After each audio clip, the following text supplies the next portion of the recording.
You need to calm down right now, or I'm calling the captain!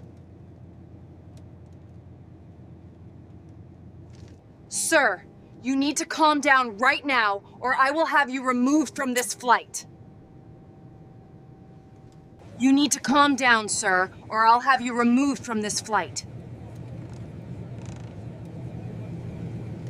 Have you ever sat in a place you knew you earned, only to be told you didn't belong? Imagine holding a ticket with your name, your seat, your right, and still being dismissed with a smile that says, "Not you, not here."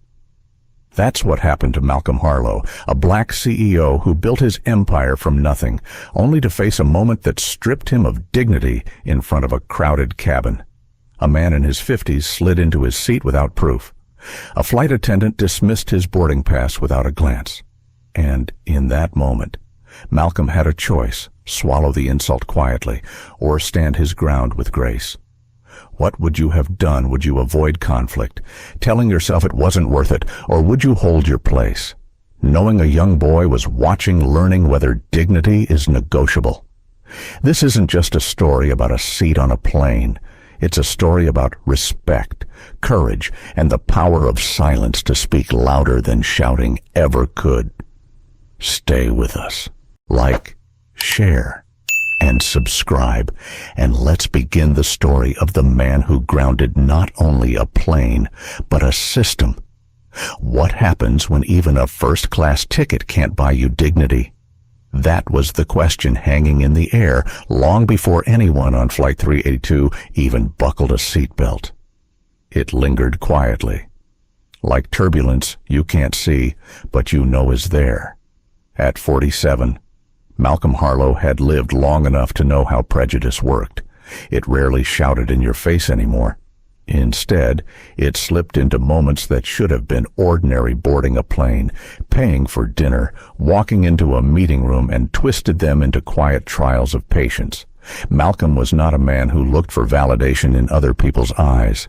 He had built Horizon Tech Logistics from a single rented truck into a multi-billion-dollar empire. His company now handled freight and supply chains across half the country.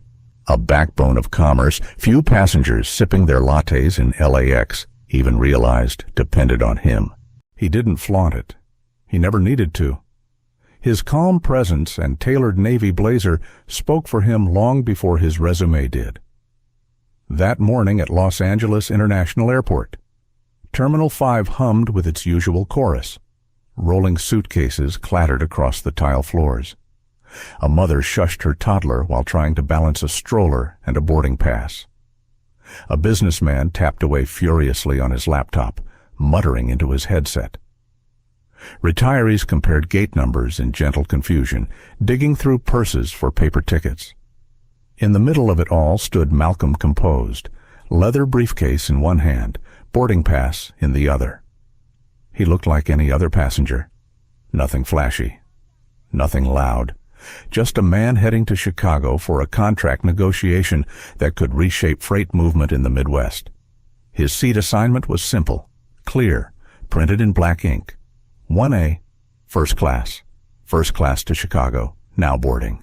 The gate agent called. The line shuffled forward. Malcolm offered a polite nod as his boarding pass beeped green. Smooth, ordinary, as it should be. But ordinary never lasts. Not for him. The moment he stepped into the first-class cabin, the shift happened. The lighting was warm. The leather seats gleamed, and the smell of brewed coffee hovered in the air. Yet the real atmosphere was shaped not by comfort, but by the eyes that landed on him. Linda Carver, the lead flight attendant, stood at the entrance with her hair pinned neatly back, smile tight as glass. She looked him up and down in a way that wasn't entirely professional. Her eyes lingered not on his boarding pass, not on the seat map, but on his skin, his slightly scuffed carry-on, the worn strap of his briefcase. "Sir," she said firmly, blocking the aisle just enough to make it clear, "this section is for first-class passengers only." For a beat, Malcolm didn't move. He blinked, then glanced at the number glowing on his boarding pass. 1A? He had traveled enough to know this dance by heart. He could have raised his voice. He could have thrown the kind of fit that would end up on social media. But that wasn't who he was. Instead, his voice came low, even, carrying the weight of quiet certainty. "I am in first class," he said, holding out the pass. "My seat is right there." Linda's smile hardened, her lips thinning as though he had challenged her authority. "Sir, I think you're mistaken. Coach is further down the aisle." The words struck Malcolm not as new, but as familiar. They were the same words he had heard in different forms his whole life.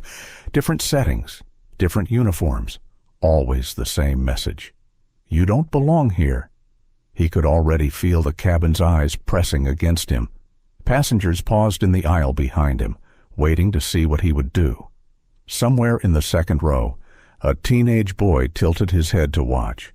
A young woman with dark hair lowered her magazine. People whispered, shifted, made judgments without facts. And then came the interruption that shifted the tension from uncomfortable to undeniable. A tall man in his mid-50s, sharp suit, expensive watch. Gregory Stanton leaned around Malcolm with the ease of entitlement. "Actually, that's my seat," he said casually, sliding into 1A before anyone could stop him.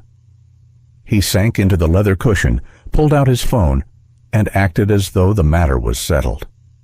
Malcolm turned back to Linda, his voice steady, though steel-edged each syllable.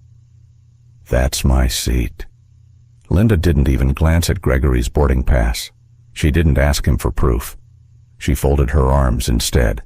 "Sir, please don't make this difficult." The cabin air grew heavier, as though the plane itself had inhaled and was holding its breath. Malcolm remained rooted, not blocking the aisle, but refusing to step aside. His boarding pass trembled slightly in his hand, not from fear, but from the deliberate effort it took to hold back the frustration. He had faced boardrooms full of skeptical investors, negotiated contracts worth hundreds of millions, yet somehow, standing in front of seat 1A, he felt the weight of every sideways glance he had ever endured. The boarding line bottlenecked. Murmurs rippled through the passengers. A father leaned down to whisper to his son.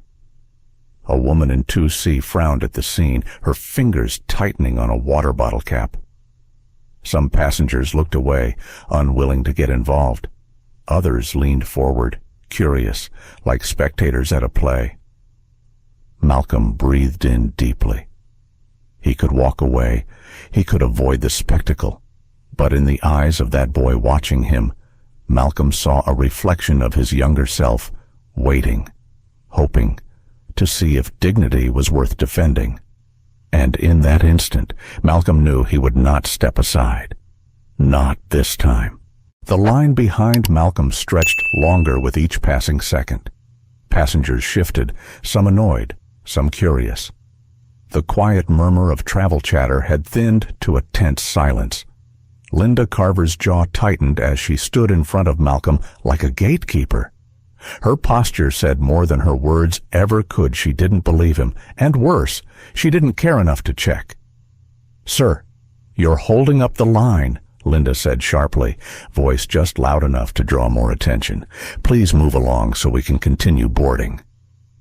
Malcolm held up his boarding pass, so close that the seat number was impossible to ignore. 1A, he said firmly. "That's what it says. That's where I'm sitting." Linda didn't take the pass.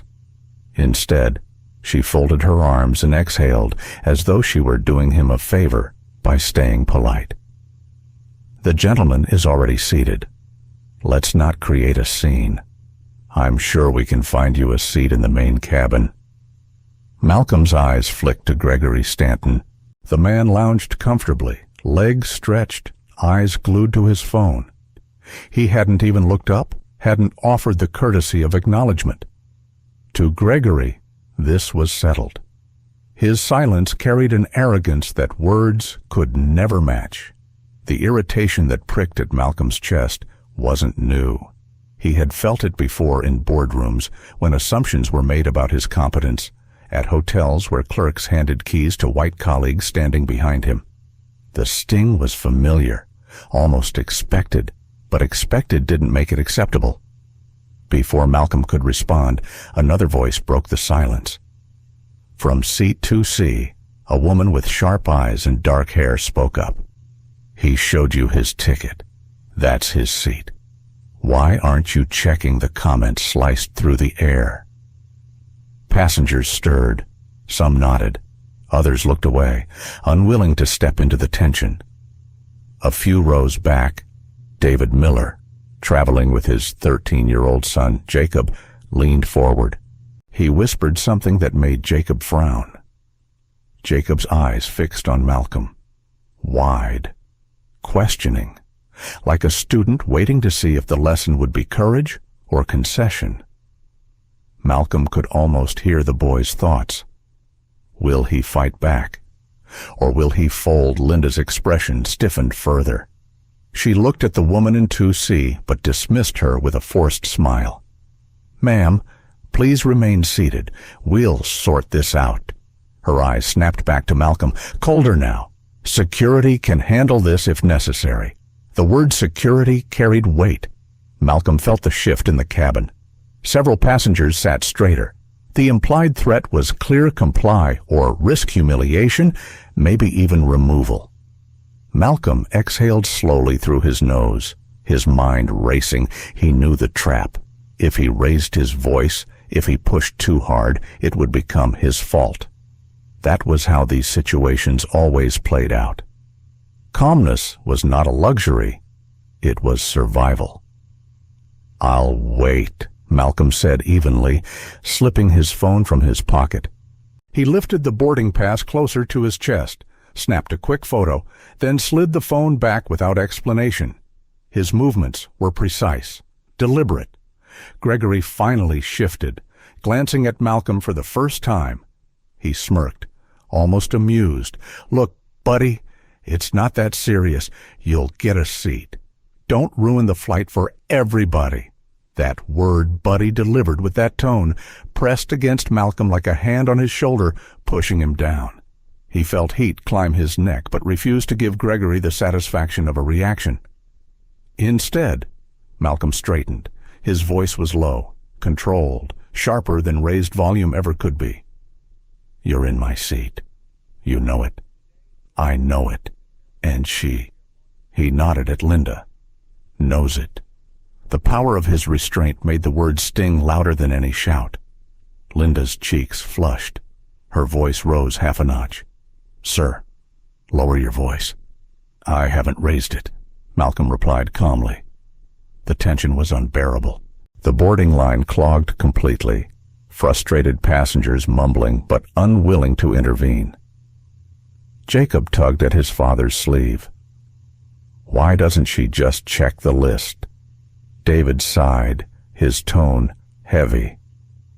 "Because sometimes people don't see what's right in front of them. They only see what they expect to see." The boy's frown deepened. "But he has the ticket. He's right." His father nodded slowly. "And yet here we are." The woman in 2C crossed her arms, eyes locked on Linda. "Just look at the list." She pressed. "This is ridiculous." But Linda didn't move. She stood firm, her authority like a wall. For a moment, Malcolm considered sitting anywhere else just to end the spectacle. He hated the spotlight of pitying stares, hated the way whispers seemed to strip away his dignity one syllable at a time. But then he caught Jacob's gaze again.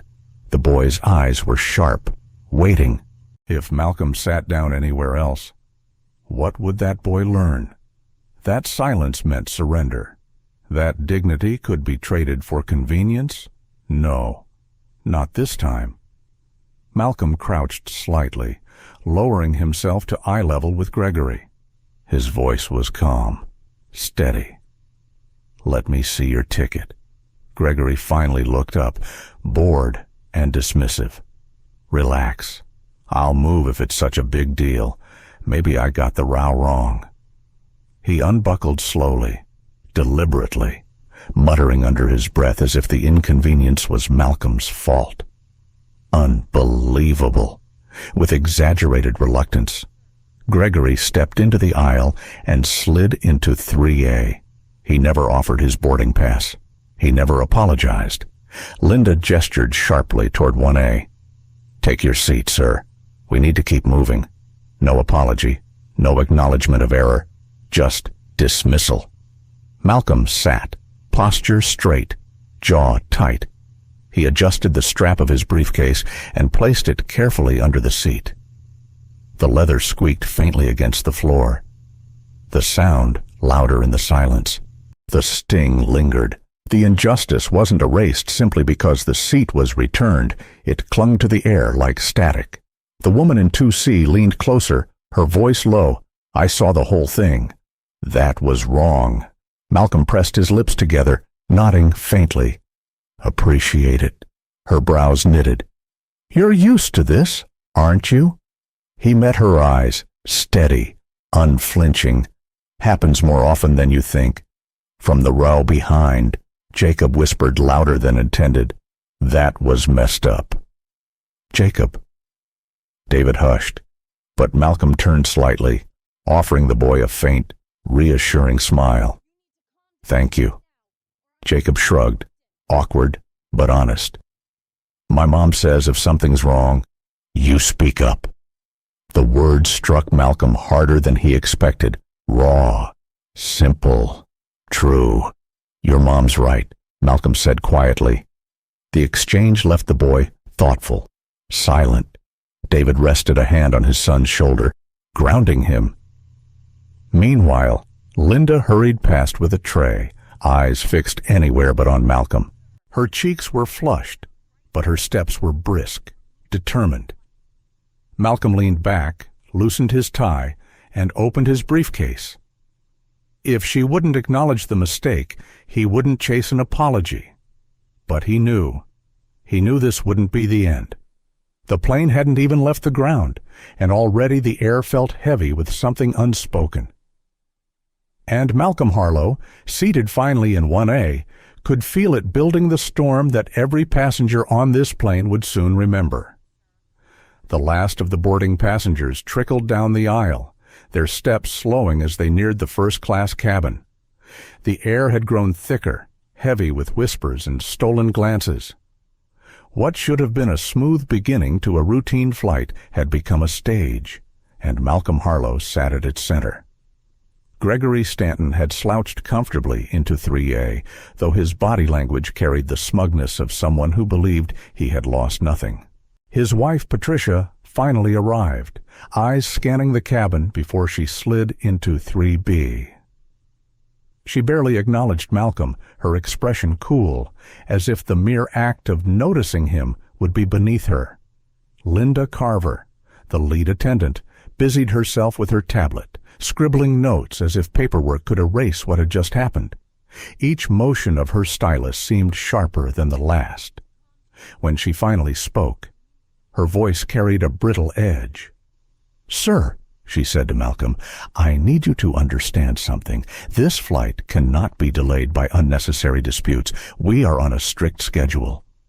Malcolm looked up slowly from his briefcase. His tone remained even. "There's no dispute. I had a boarding pass for 1A. I'm sitting in 1A.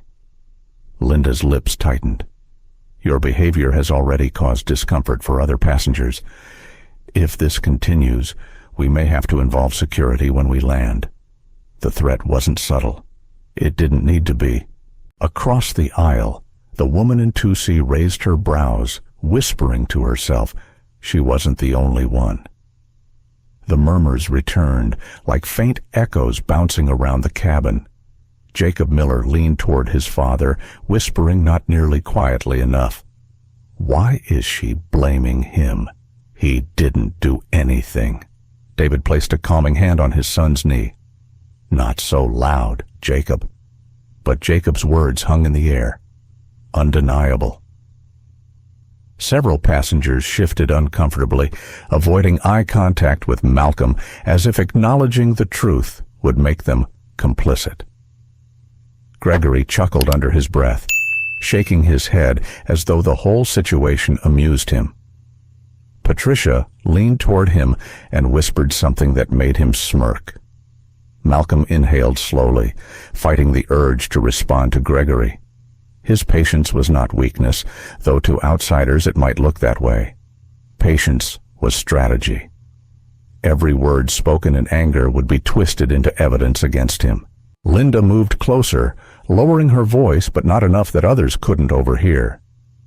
"If you want to enjoy this flight, I recommend cooperating. No one wants further trouble." Malcolm turned his gaze toward her, calm but unyielding. Cooperation would have been checking his ticket before giving away my seat. Cooperation would be acknowledging the mistake. Her jaw clenched. She pivoted on her heel, muttering something under her breath before disappearing into the galley. The cabin seemed to exhale in her absence, but the tension never really lifted. A new voice entered the scene, soft but firm. That was wrong. It was Sophia Martinez, seated a few rows back. Her phone was angled carefully, camera light faint but unmistakable. She had been recording quietly, her instincts sharp. Malcolm caught her eye briefly. She nodded, as if to reassure him. "You're not alone." The engines hummed louder beneath the floor as the plane prepared for pushback. The cabin lights dimmed slightly, signaling the shift from boarding chaos to pre-flight formality, yet the storm brewing within those leather seats was far from over. Gregory leaned forward, speaking loudly enough for half the cabin to hear. Unbelievable, holding up everyone just to make a point. Some people don't know when to quit. Patricia placed a hand on his arm, a gesture of restraint, but her smirk betrayed agreement. The comment stung some passengers into discomfort. Others nodded faintly, unwilling to question Gregory's narrative. Jacob, unable to hold back, muttered again. "He's the one who took the wrong seat." "Jacob," David warned, but his eyes flicked to Malcolm, a silent message of solidarity. Malcolm leaned back, closing his eyes briefly. He counted his breaths. He thought of past moments, times at airport security when colleagues breezed through while he was pulled aside. Times at five-star hotels where he was mistaken for staff. He thought of the sting of it, the accumulation of small humiliations that wore on a man's spirit like sandpaper. But he also thought of Jacob, of Sophia's quiet recording, of the woman in 2C who dared to speak up. The injustice was not invisible, not this time. The intercom crackled. "Ladies and gentlemen, please take your seats. We've been cleared for departure." Captain Robert Lane's voice carried calm professionalism, but Malcolm caught the subtle impatience threaded through his tone. The captain wanted no delays, no disruptions. The crew wanted compliance, not conflict. Linda reemerged, striding down the aisle with forced composure. Her gaze slid over Malcolm as though he were invisible. She checked belts, tray tables, bags tucked under seats, her voice clipped with every instruction.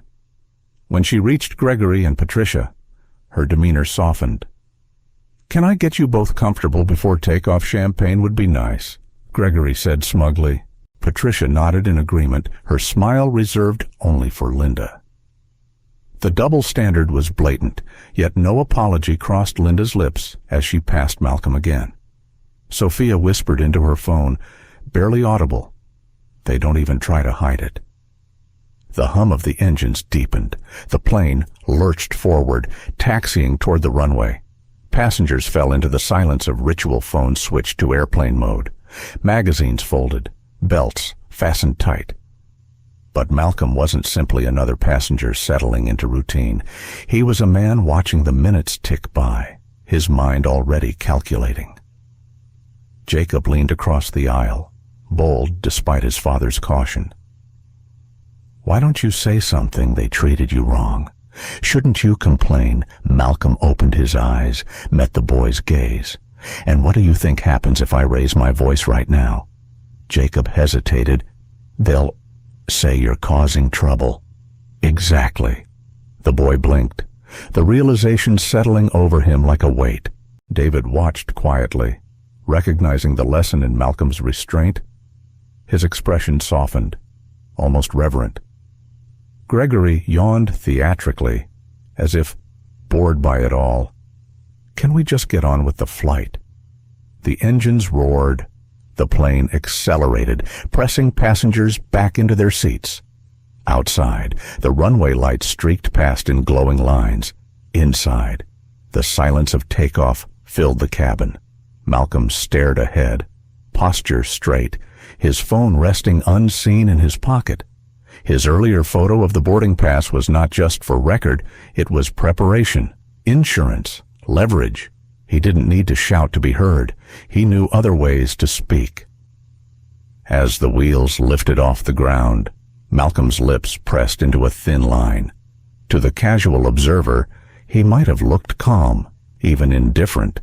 But inside, he was sharp, deliberate, already 3 moves ahead. What the passengers didn't know, what Linda, Gregory, and even Captain Lane didn't yet realize, was that the real turbulence hadn't begun. Because Malcolm Harlow had resources far beyond this cabin. And in less than 12 minutes, the weight of those resources would descend like gravity on every crew member who had doubted him. The jet climbed smoothly, the cabin vibrating faintly as the engines settled into their steady roar. For most passengers, this was the moment of release. The hardest part of Travel the Lines, the boarding chaos, was behind them. Now came the quiet stretch of air miles between one city and another. But for Malcolm Harlow, the tension had only shifted. It hadn't gone away. He sat upright in seat 1A, hands resting lightly on his knees, eyes fixed forward. To an outside observer, he looked calm. His breathing was even, his expression unreadable. But inside, his mind was alive, measuring, calculating, replaying each moment since stepping onto the plane. The humiliation wasn't new. It was the familiarity of it that gnawed at him. The words, the tone, the refusal to see what was plainly written on his boarding pass, it was the same story, rewritten in countless variations over the years.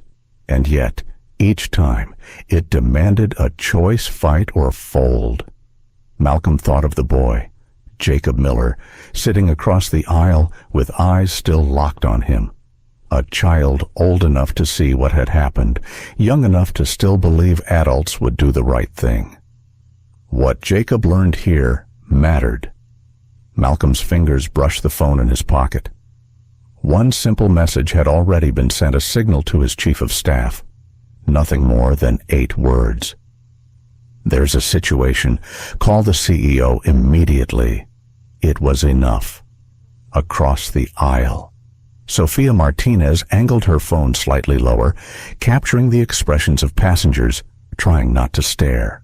She wasn't loud, wasn't dramatic, but her instincts told her this was important. The quiet injustice she had just witnessed deserved a record, and the man in 1A, his restraint, his composure, made her certain there was more to come. David Miller leaned toward his son, voice hushed. You see what he's doing. Jacob nodded, brow furrowed. He's not yelling. He's just waiting. David's eyes softened. Sometimes the strongest move you can make is not giving them what they expect. Jacob let that sink in, his gaze darting back to Malcolm. The boy's admiration was clear, though unspoken. 2 rows back, Gregory Stanton scrolled through his phone, earbuds in, detached from the weight of the moment he had created. Patricia sipped her sparkling water, her posture pristine, as though none of this involved her. Malcolm closed his eyes briefly, listening to the layered silence of the cabin, the rustle of newspapers, the clink of ice in glasses, the faint hum of air vents. He let it all wash over him, steadying his thoughts. Linda Carver appeared again, moving briskly with her cart. Her tone was clipped, her professionalism strained. When she reached Malcolm's row, she didn't look directly at him. Something to drink? Sir. The word sir was forced, almost begrudged. No, "Thank you," Malcolm said, his voice calm. Linda moved on quickly, cheeks flushed. She poured champagne for Gregory and Patricia, her smile softening in their direction. The contrast was impossible to ignore. Sophia whispered into her phone, "They treat him like a problem, and them like royalty." The truth hung in the air, unspoken yet undeniable. Malcolm leaned back, eyes half closed. He remembered other flights, other rooms, other moments. Times when he had swallowed his dignity for the sake of peace. Times when he had told himself the fight wasn't worth it. But not tonight. Not when a boy was watching. Not when a woman was recording. Not when silence could teach a lesson louder than words. The intercom chimed. Captain Robert Lane's voice filled the cabin. Smooth, but businesslike. "Ladies and gentlemen, we'll be reaching cruising altitude shortly. Please remain seated as we begin in-flight service." The co-pilot handed him a small device buzzing on the console. A message glowed across the screen. "Urgent. Return to gate immediately. CEO order." The captain frowned, reading it twice. His jaw tightened. This can't be right. But it was. In the cabin? Linda and her colleagues whispered urgently in the galley, their eyes flicking toward Malcolm's row. Their unease was obvious, their composure slipping. Passengers began to murmur. "Why are we turning back?" someone asked. "Mechanical issue," another guessed. The speculation rippled quickly. Gregory pulled out one earbud, annoyed. "This is ridiculous." What now? Patricia touched his arm, whispering something he brushed off with a sigh. Hannah, the woman in 2C, leaned toward Malcolm. "You did this, didn't you?" Malcolm's expression barely shifted. His voice was low, almost casual. Sometimes the only way to teach respect is to remind people what they stand to lose. Her eyes widened, searching his face for arrogance, but finding only calm certainty. Jacob leaned forward, whispering with awe. "This is like a movie." David shook his head. "No, Jacob, this is real, and this is what power looks like when it's used the right way." Malcolm rested back, his hands folded loosely in his lap. He wasn't gloating. He wasn't celebrating. He was waiting, because he knew the next 12 minutes would change everything. The cabin lights dimmed, and for a moment it seemed like any other flight. Seat belts clicked, trays locked, magazines tucked into pockets. Passengers leaned back, ready for the humdrum routine of an evening in the sky. But then came the sound no one expected, a soft chime, followed by the captain's voice, steady but taut. "Ladies and gentlemen, we've been instructed to return to Los Angeles International. Please remain seated as we coordinate with ground control. Thank you for your cooperation." The words landed like a stone in water, sending ripples of unease through every row. "Return," already a man muttered in row 4.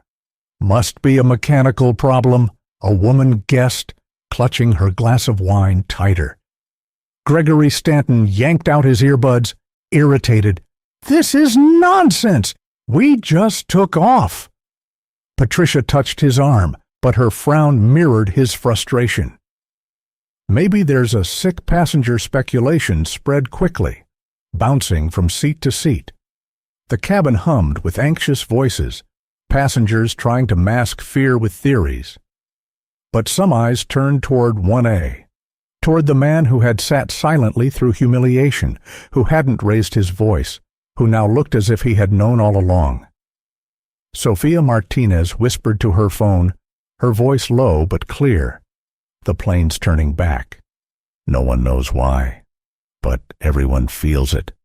And if you ask me, it has something to do with him." Her camera tilted briefly toward Malcolm. In 1A.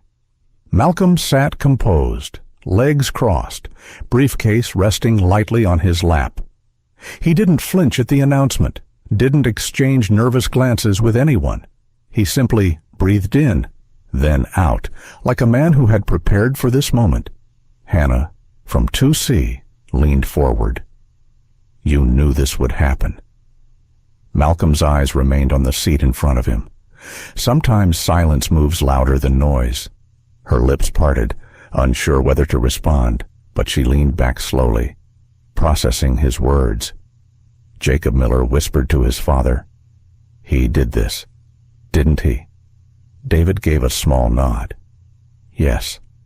And pay attention. Jacob, this is a lesson you'll remember."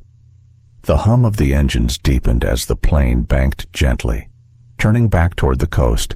Out the window, the sprawl of Los Angeles shimmered against the night. To most, it was just a cityscape. To Malcolm, it was the ground of accountability drawing closer. Linda Carver moved briskly down the aisle, her composure visibly cracking. Her voice carried a thin veneer of calm. "Please remain seated. Everyone, we'll have more information shortly."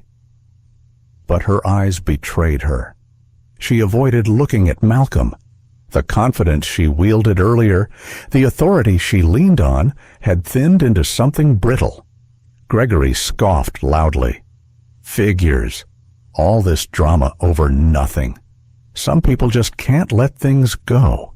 Patricia murmured something to soothe him, though her eyes flicked toward Malcolm, suspicion brewing. Malcolm adjusted his tie slightly, not in vanity, but as a gesture of grounding. He could feel the weight of passengers' stares, the shift of power in the room. What once was dismissal had turned into curiosity, maybe even respect.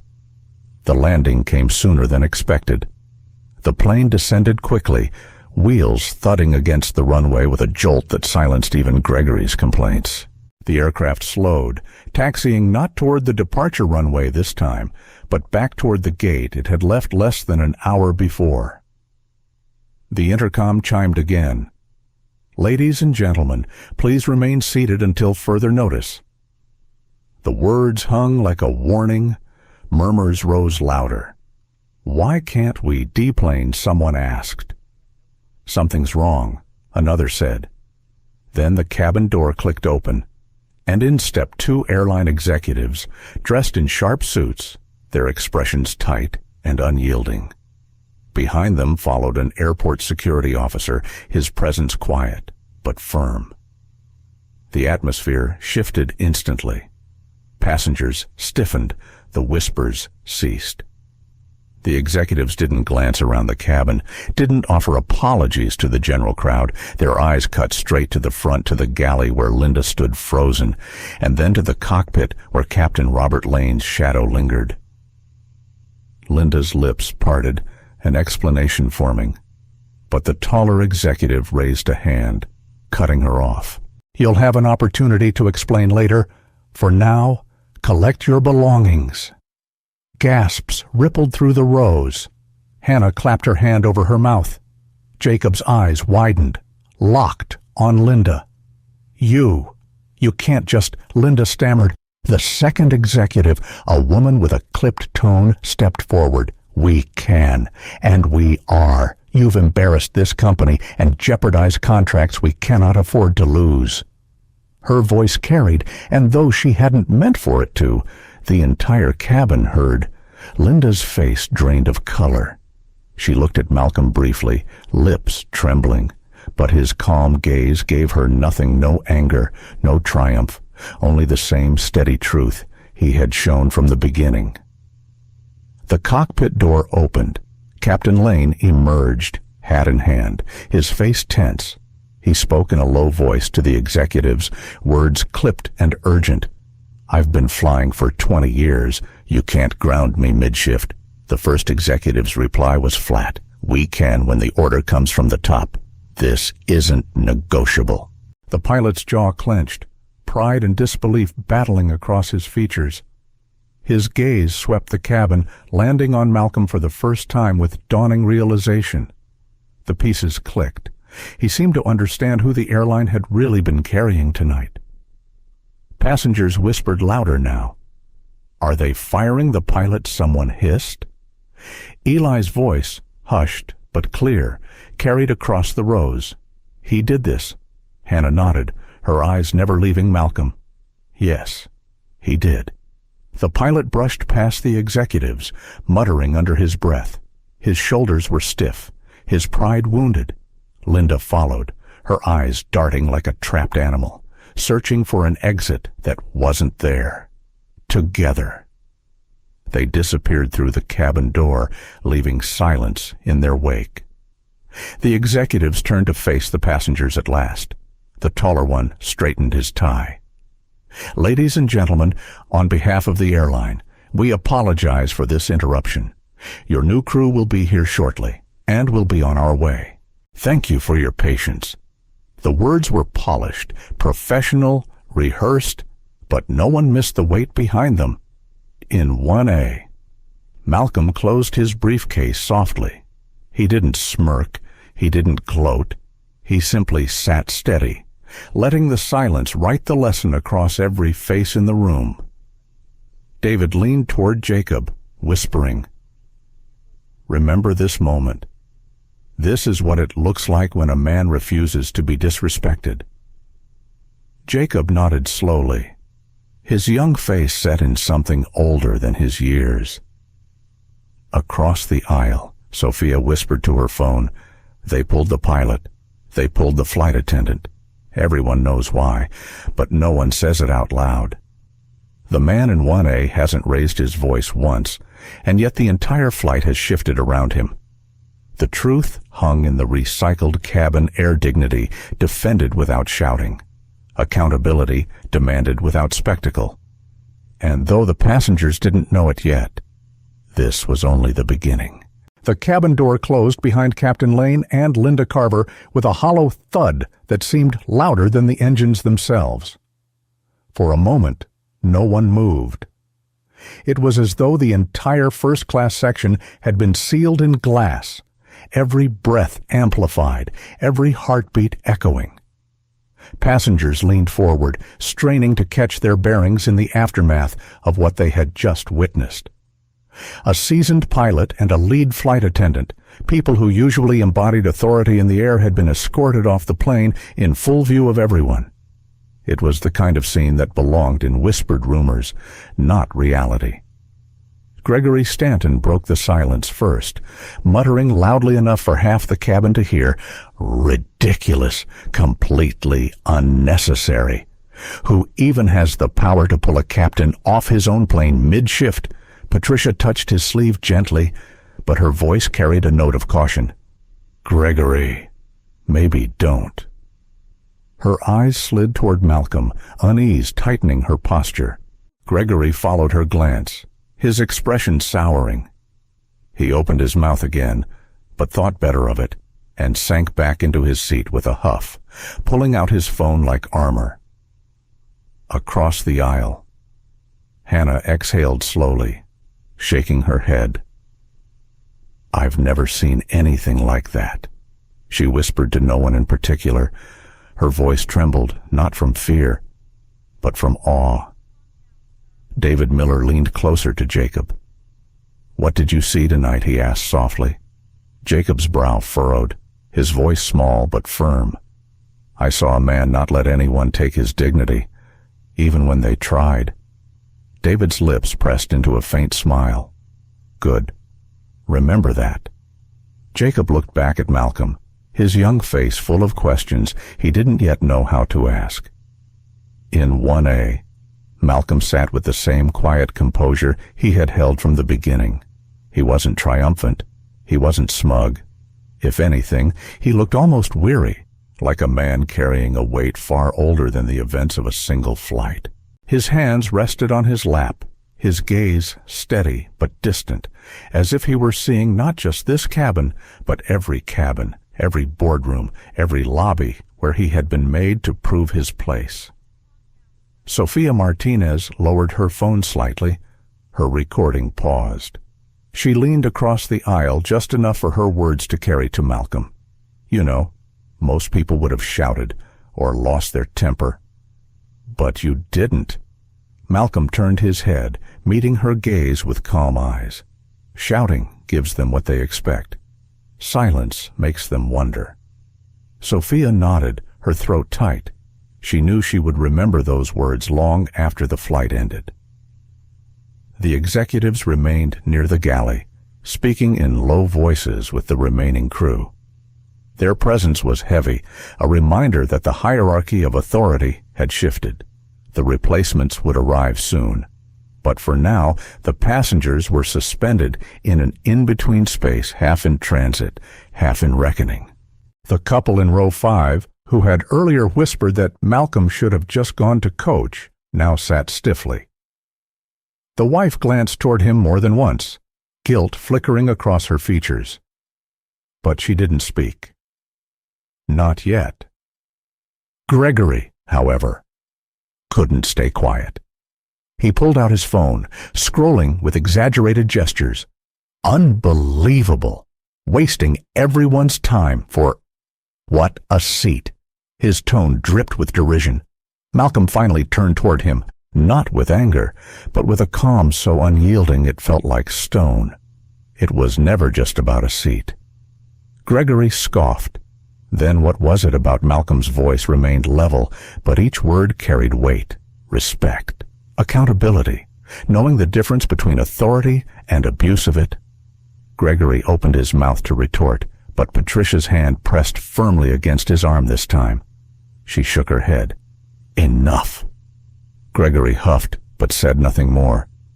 Jacob leaned forward, eyes wide. He's right.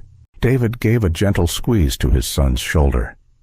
Sophia whispered to herself, repeating Malcolm's words like a mantra. It was never just about a seat. The hum of the engines filled the silence that followed. For the first time since boarding, the cabin seemed unified, not in comfort, not in agreement, but in acknowledgement. Everyone had seen the same thing, and no one could deny it anymore. Minutes passed before the replacement crew arrived fresh-faced, composed, their politeness palpable. The contrast was immediate. One of them approached Malcolm's row first. Mr. Harlow, is there anything we can do to make you more comfortable? Malcolm shook his head, his tone soft but firm. Just treat everyone here the way they deserve to be treated. That will be enough. The attendant nodded quickly, eyes wide with respect, and moved on. Sophia whispered again into her phone, her voice trembling slightly. That's the line. That's the lesson. The couple in row 5 exchanged a look. The wife leaned closer to her husband, murmuring, "We were wrong about him." He nodded reluctantly. His eyes lowered. Hannah glanced at Malcolm, her expression softer now.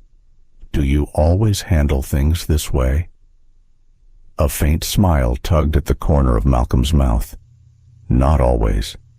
But you learn, over time, that respect isn't something you demand. It's something you expect. And when it's denied, you remind people why it matters. Hannah let the words settle, nodding slowly. The plane began to taxi again, engines revving with renewed purpose. Outside the windows, the runway light stretched ahead like a trail of possibilities. Inside, the passengers shifted, still processing what they had witnessed. Jacob leaned toward his father one last time before takeoff. Dad, I want to be like him someday. David's throat tightened. He glanced at Malcolm, then back at his son. Then remember what you saw tonight. Strength isn't always loud. Sometimes it's the silence that speaks the loudest. The nose of the plane lifted, the ground falling away beneath them once more. This time, the climb felt different, not routine, not ordinary.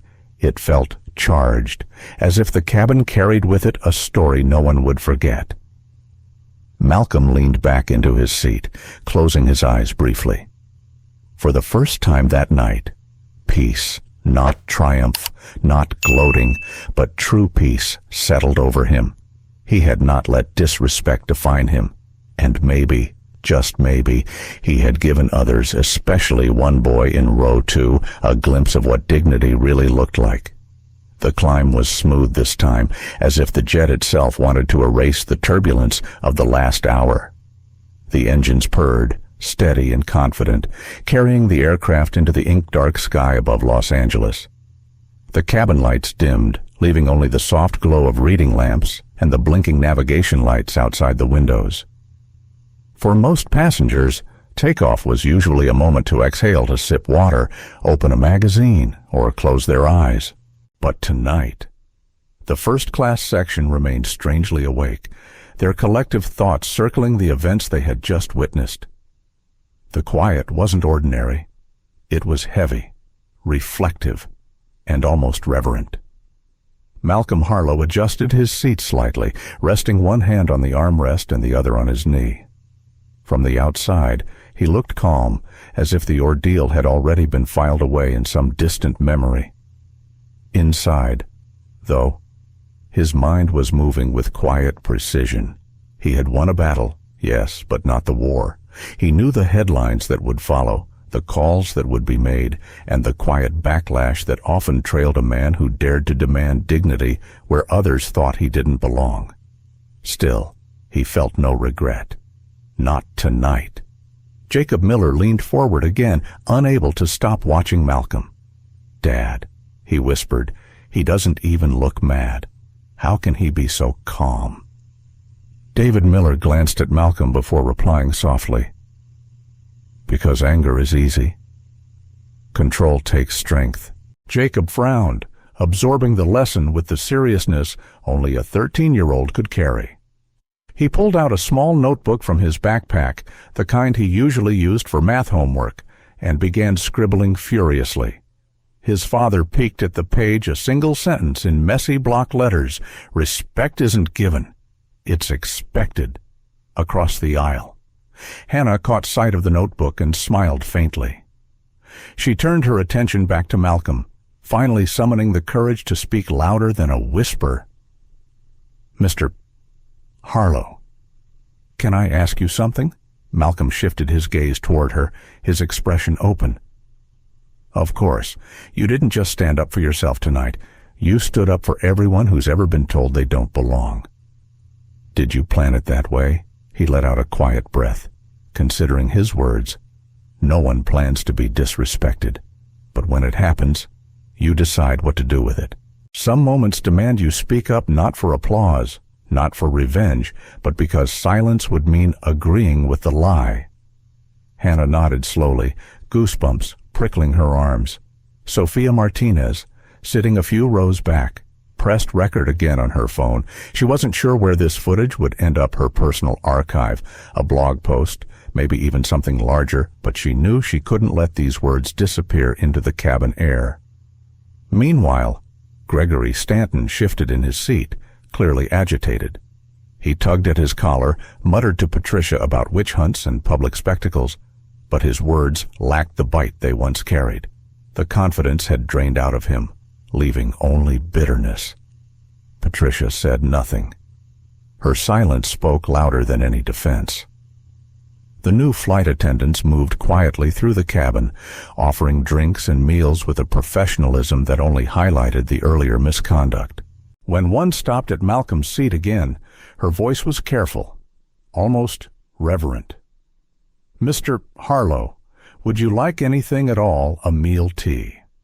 Something stronger?" Malcolm gave a polite shake of his head. "I'm fine, but thank you." Her relief was visible as she moved on. Hours stretched into the night sky. The plane leveled out, steady at cruising altitude. Conversation ebbed and flowed, but the undercurrent of the earlier incident remained. No one could quite settle into normalcy. Sophia finally leaned forward toward Hannah.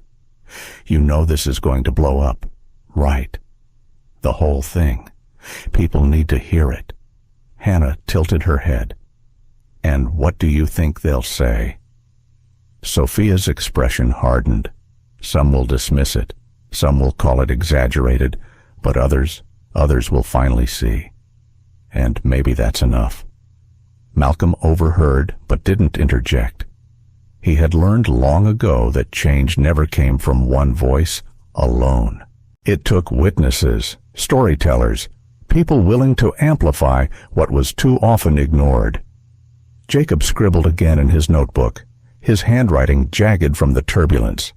This time, he wrote, "Sometimes the strongest move is silence." He underlined it twice, then leaned back with a small, satisfied nod. David noticed and smiled faintly. He thought of his own father, a man who had taught him similar lessons in quieter times. Tonight, he felt grateful that Jacob was learning from someone else who embodied those truths. 2 rows back, the couple who had whispered earlier finally broke their silence. The husband leaned forward toward Malcolm, his voice low but audible. "Sir, I owe you an apology. We judged you before we knew the facts. That was wrong." Malcolm turned slightly, meeting the man's gaze. His eyes softened, but his tone remained steady. "Acknowledgement matters." "Thank you," the wife added, her voice shaking. "I'll remember what I saw tonight for a long time." Malcolm gave a slight nod and turned back toward the window. Outside, the horizon stretched endless and black, dotted with faint clusters of city lights below. It reminded him of something he had told himself years ago, that even in the darkest spaces, light existed if you looked long enough. Sophia caught the exchange and smiled faintly. She knew the narrative unfolding wasn't just about a CEO or a flight crew. It was about ordinary people, forced to look at themselves more honestly because of one man's refusal to bend. Gregory snorted quietly, muttering to Patricia, "Hero worship. That's all this is." But this time, no one echoed him. The silence that followed was damning. The cabin gradually grew quieter as passengers settled in, some closing their eyes, others staring out the windows. But the air still felt charged, like static before a storm. Malcolm leaned back, finally closing his own eyes. His breathing slowed, even as his thoughts flickered about the company he had built, the contracts that hung on his reputation, and the countless moments of quiet humiliation he had endured to reach this point. Tonight was different. Tonight, the silence had broken in his favor. Jacob whispered one last question to his father before drifting to sleep. "Dad, do you think people will change because of this?" David looked at Malcolm, then at his son. "Some will, some won't, but you will, and that's enough." The boy smiled faintly, clutching his notebook to his chest as his eyelids fluttered shut. Above them, the plane cut steadily through the night, carrying with it not just passengers, but a story destined to outlive the flight itself. At 37,000 feet, the plane leveled out into a smooth rhythm, its engines humming like a lullaby. Most flights settled into predictable silence at this stage, passengers opening laptops, pulling down window shades, or drifting into half-sleep. But this was no ordinary flight. The first-class cabin carried a charge in the air, the kind that made people sit a little straighter and breathe a little slower. Everyone knew they had witnessed something extraordinary. What they didn't know yet was how quickly that moment was about to ripple far beyond these walls of polished aluminum and leather seats. Sophia Martinez tapped her phone, reviewing the footage she had captured earlier, the confrontation at 2A, the dismissal from Linda Carver, the reluctant retreat of Gregory Stanton, the eventual removal of both Linda and Captain Robert Lane. Every frame felt heavy, almost cinematic, though she hadn't staged a single second. It was raw, it was real, and it was damning. She hesitated. A journalist by training, she knew the power of releasing something like this in real time, but she also knew the risks, misinterpretation, backlash, and the inevitable tide of opinions that came with anything viral. Still, the words Malcolm had spoken echoed in her mind. It was never just about a seat. Her thumb hovered over the upload button for what felt like an eternity. Then, with a decisive tap, she sent the video into the world. Across the cabin, Hannah noticed. "Did you just—" Sophia nodded, her voice barely above a whisper. "People need to see this. And now, they will." Within minutes, the ripple began. Notifications lit up her screen faster than she could read them.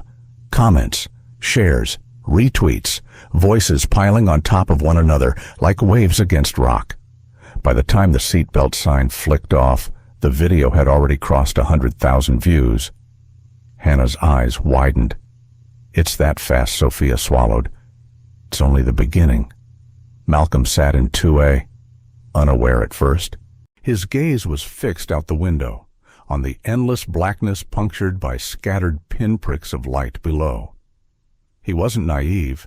He knew that stories like his often found their way into the public sphere, but he didn't yet realize that his story had already taken flight faster than the jet itself. Gregory Stanton shifted in his seat, irritation plain on his face. He muttered to Patricia, "I guarantee this ends up on some blog. They'll twist it, make it look worse than it was." Patricia didn't reply. Her phone buzzed in her hand. She glanced down and froze. "Gregory," she whispered, "it's already online." He snatched the phone from her, eyes narrowing as he scrolled.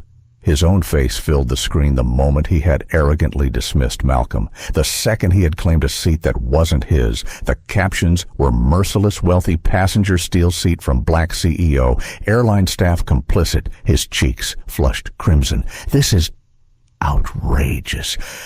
Defamation. I won't stand for this." But no one responded. The silence around him was louder than his protests. David Miller's phone buzzed too. He glanced at the screen, then showed Jacob. The boy's eyes grew round. "Dad, it already has 1 million views." Jacob looked at Malcolm with newfound awe. "You're famous now." Malcolm turned his head slowly, catching the boy's gaze. His voice was steady. "Fame fades. Character doesn't." The words sank deep, more valuable than any trending headline. Meanwhile, Sophia's phone kept buzzing, the notifications relentless. She muttered under her breath, scrolling through the flood. "It's everywhere now. News outlets are picking it up. Hashtags are climbing." Hannah leaned closer. "What does that mean for him?" She nodded toward Malcolm. Sophia exhaled. "It means when we land, there'll be cameras waiting." The realization hit the cabin like turbulence. Passengers exchanged uneasy glances. Some smiled faintly, as if proud to have witnessed history in the making. Others looked worried, as though afraid of becoming unwilling extras in a story that was no longer confined to this cabin. Gregory sank deeper into his seat, seething. Patricia stared out the window, her expression unreadable. Malcolm, finally sensing the shift, turned toward Sophia. "What did you do?" Her throat tightened. She didn't want to disappoint him. "I shared the truth. The world needed to see what happened here, and they already are." He studied her for a long moment, his eyes calm but piercing. Then he nodded once. "Truth has a way of finding its audience. Just be ready for the noise that comes with it." Sophia swallowed hard. "I will." The replacement crew continued their service, but even they seemed distracted, phones buzzing discreetly in their pockets. The pilot's voice came over the intercom, calm and professional, but with an edge of awareness. "Ladies and gentlemen, we've reached our cruising altitude. Sit back, relax, and enjoy the flight." Relaxation was impossible now. The cabin felt like the center of a brewing storm. David turned to Malcolm, voice low. "You realize this isn't just a personal fight anymore. It's public now."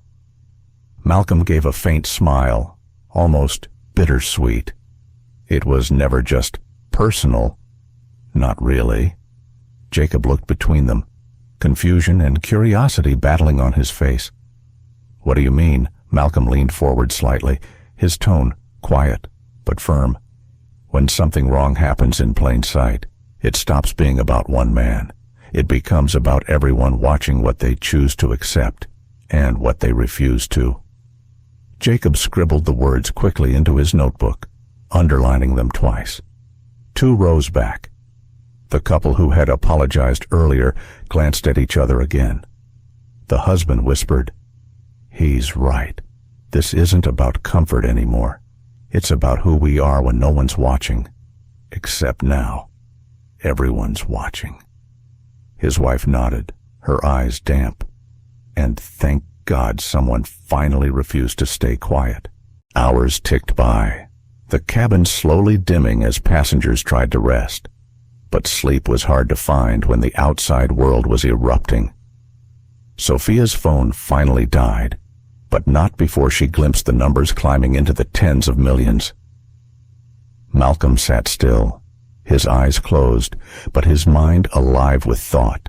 He hadn't sought an audience, but one had found him, and now he carried not only his own dignity, but the weight of expectation from people far beyond C2A. Jacob whispered one last time before drifting into slumber. "Dad, when I grow up, I want to be the kind of man who doesn't move when they tell him to." David's eyes stung. He kissed his son's forehead and whispered back, "Then you've already started." The engines droned steadily, carrying them closer to Chicago. But everyone on board knew the landing wouldn't just be another routine arrival. On the ground, the world was waiting. The announcement came 30 minutes before descent. "Ladies and gentlemen, we'll be landing shortly at Chicago O'Hare. Please return to your seats and fasten your seat belts." The captain's voice was calm, professional, almost too practiced. It carried none of the ease passengers usually heard. Everyone knew why. By now, every phone with power was buzzing with updates, even at cruising altitude. The viral tide had surged well past what anyone expected. In 2A, Malcolm Harlow sat quietly, his seat upright, his expression unreadable. Outwardly, he looked like any other weary traveler preparing for arrival. Inside, he was steadying himself for the inevitable reckoning on the ground. He had faced boardrooms, negotiations worth billions, but nothing prepared him for the unpredictable weight of public opinion swelling in real time. Jacob Miller sat beside his father, his notebook still in his lap. He whispered, "Dad, what's going to happen when we land?" David gave him a gentle squeeze on the shoulder. "A lot of people will want answers, but what matters is what you carry away from tonight." Jacob glanced at Malcolm, then back at his father. "I'll carry this forever." Rows behind. Gregory Stanton was unraveling. His phone buzzed endlessly with calls he refused to answer. He scrolled furiously through headlines that bore his name: "Passenger caught stealing first-class seat sparks outrage." Screenshots of his smug expression filled timelines worldwide. Patricia sat rigid, her face pale. "Gregory," she whispered, "this could ruin us." He snapped back, "It's already ruined." Thanks to him. His glare shot toward Malcolm, but no one else joined in. The cabin had shifted. His outrage no longer found allies. Hannah leaned across the aisle toward Sophia. How many views now Sophia's spare phone, her backup after the first had died, glowed in her palm. Her eyes widened. 27 million. A hush swept through the nearby seats. Even Malcolm opened his eyes at that. That fast, Hannah whispered. Sophia nodded. "This isn't just a trending clip, it's a movement already." The descent began, the familiar tilt as the jet dropped altitude.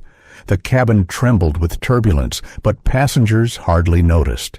Their minds were racing ahead, imagining the chaos that awaited them at O'Hare. Malcolm inhaled slowly, steadying himself. He knew cameras would be waiting. He knew statements would be demanded. But what mattered most wasn't what he said it was, how he carried himself. Tonight wasn't just about his own dignity. It had become a mirror held up to an entire system.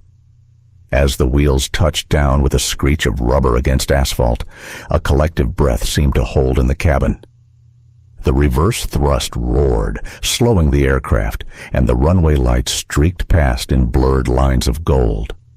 The intercom chimed again. "Ladies and gentlemen, welcome to Chicago. For your safety, please remain seated until the aircraft has come to a complete stop at the gate." No one moved. Not really. Not like normal. People sat still, eyes darting, phones buzzing, waiting for the curtain to lift on whatever awaited outside. The jet taxied slowly toward the gate. Through the windows, passengers could already see flashing lights, not emergency beacons, camera flashes reflecting off the terminal glass. A crowd had gathered, pressed against the windows, phones raised like torches in the dark. Gregory muttered, "This is insane." He looked at Patricia, desperate. "Tell me this will blow over." But Patricia didn't answer. She only shook her head, her lips pressed into a thin, grim line. At last, the seatbelt sign dinged off. Instead of the usual rustle of passengers springing up, silence held. The door opened, and the jet bridge hissed as it locked into place. The first to board weren't ground crew with wheelchairs or attendants with strollers. It was executives in sharp suits, their faces tight with urgency. One of them, a tall man with silver hair and a jaw set like stone, moved directly toward Malcolm. His tone was low, respectful. "Mr. Harlow, on behalf of the airline, I'd like to escort you off personally." The words carried through the cabin. Everyone heard the weight of them. Malcolm rose slowly, smoothing his blazer. His movements were calm, deliberate, as though he had all the time in the world. He didn't gloat. He didn't rush. He simply gathered his briefcase and turned toward Jacob, who was staring at him with wide-eyed admiration. "Remember," Malcolm said softly, his voice just loud enough for Jacob, "it's not about winning the fight. It's about refusing to lose yourself in it." Jacob clutched his notebook tighter. As Malcolm stepped into the aisle, phones lifted, flashes burst. Sophia filmed again, her camera steady this time.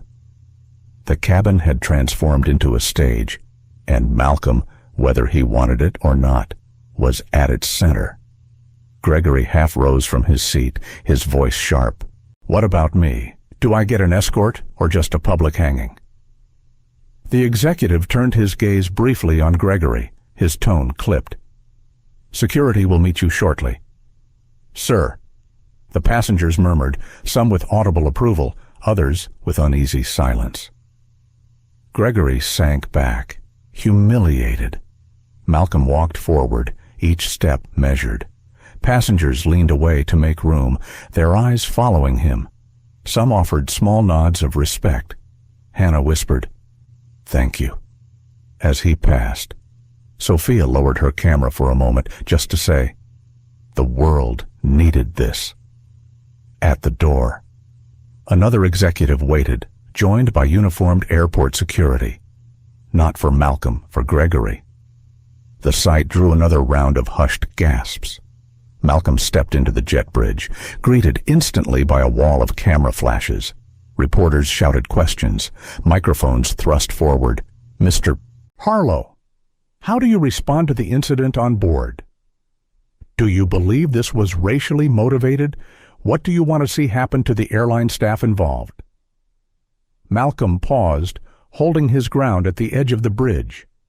His voice was calm, low, but carried enough weight that every microphone captured it. "I came here tonight to fly to Chicago.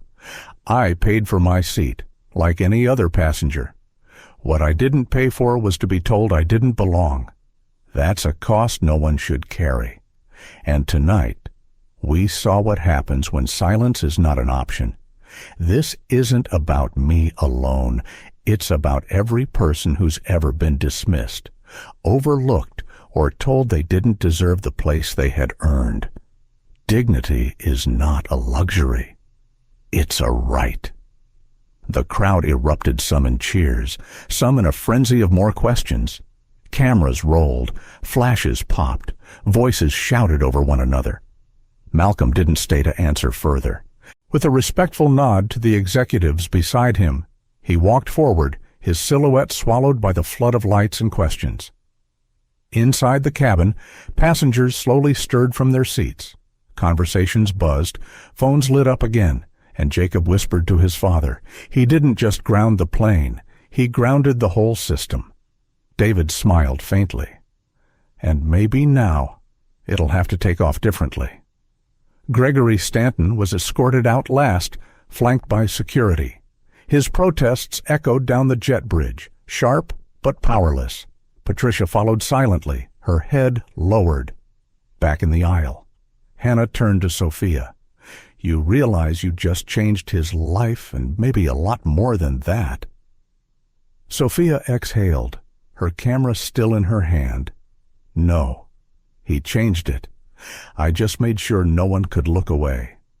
Chicago O'Hare was alive with frenzy. Even after Malcolm Harlow stepped into a waiting car provided by the airline's executives, the flash of cameras lingered like lightning strikes in a summer storm. The footage was already everywhere on cable news chyrons, on social feeds, in text threads sent with captions like, "You have to see this." But as the city lights streaked by outside his tinted window, Malcolm remained quiet. His briefcase rested on the seat beside him, unopened. His phone buzzed relentlessly. Calls from colleagues, journalists, even distant relatives, but he ignored them. He needed a moment to breathe, to anchor himself before the whirlwind pulled him under. In the cabin left behind, passengers began to disembark. Each carried with them more than luggage. They carried a story, one they would tell for years.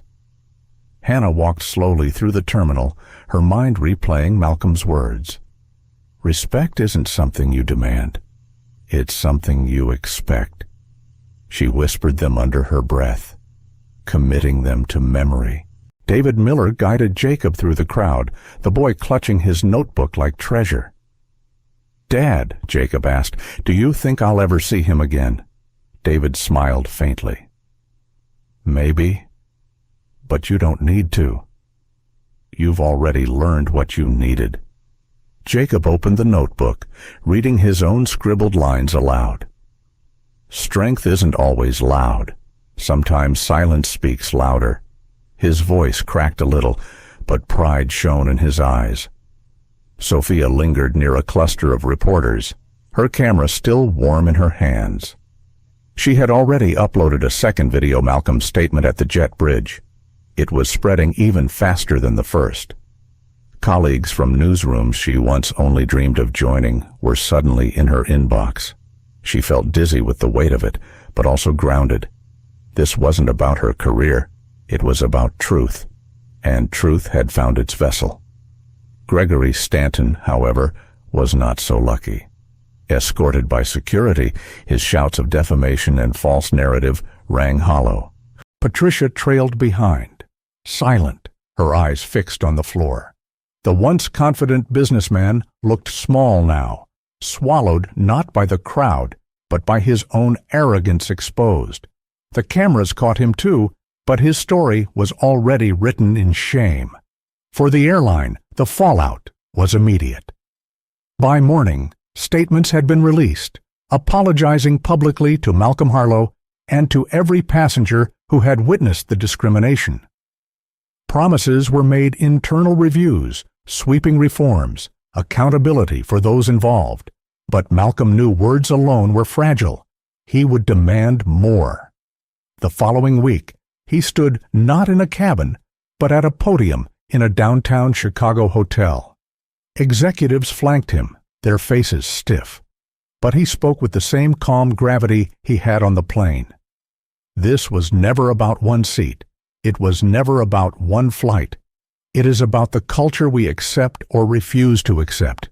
Tonight, and every night after, dignity must not be optional. It must be non-negotiable.